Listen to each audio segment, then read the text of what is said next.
Welcome to the World Report, Political Insider. Democrats are grooming their next rising star, and it's another Kennedy. But first, another representative of the GOP lawmaker is retiring. The latest one is Trey Gowdy. This one hurts me a little bit because Trey Gowdy was, I would say, the pit bull of the GOP. He's a guy that could stand up there and face anybody and face them down and usually win. We've got 14 or 15 now that are retiring, that not only are they retiring, but they're being removed from high positions within Homeland Security, within the judiciary, within all these different committees. Now you got freshmen coming in. So even if you replace them, you're losing a lot of high-profile people. I think what you've got now, it has nothing to do so much with Trump. It has to do with the fact that the Democrats, by their negativeness, are creating anti-American attitudes all throughout the country. Look at Alabama. And the media is complicit. Alabama was about as red a state as you could find. I never dreamed in my life that they would elect a Democrat, but they did. But you probably also never dreamed in your life that they would come up with a smear campaign like they did against Roy Moore. Oh, absolutely. Well, they'll do anything. Of course. We talked about that off the air, too. They'll throw a bomb in the room if they have to, where Republicans want to play nice and be all cozy and do the right thing and play by the rules, and they get beat over the head for it. Well, you're absolutely right. When you're fighting somebody who's trying to cut your head off, you don't do a smile at them and throw roses at them.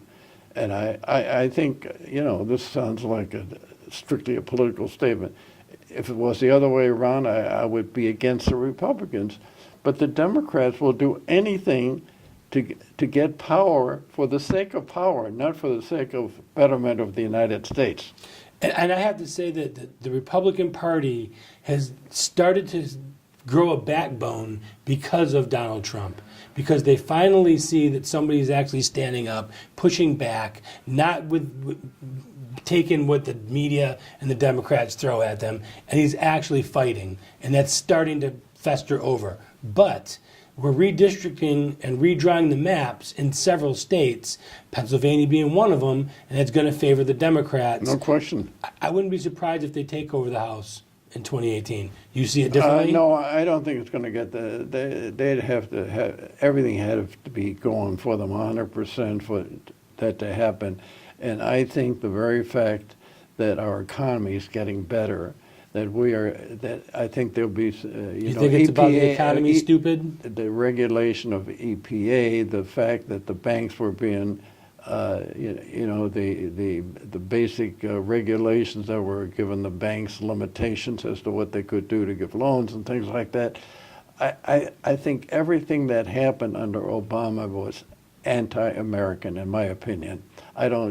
Nobody can tell me there is one thing that he did that made America go forward.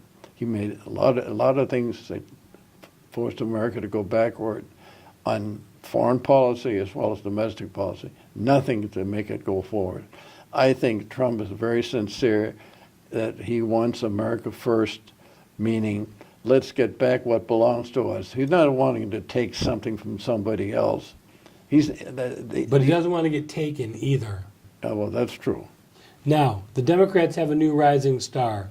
It's another Kennedy. What did you make of... Well, that's a joke, right? He's a kid, for God's sake, without any experience. He looks like a kid, he talks like a kid, he acts like a kid. I mean, even somebody with a limited intelligence can figure out that this is strictly a way of using the name Kennedy. And he speaks Spanish. Well, good for him. That's a plus. I speak German. What does that do for me? So you weren't impressed by the newest rising star in the Kennedy family? It didn't impress you? No. Did you see his speech? Was that a speech or was that a rambling of somebody who has no intelligence to begin with? Well, that's our political insider.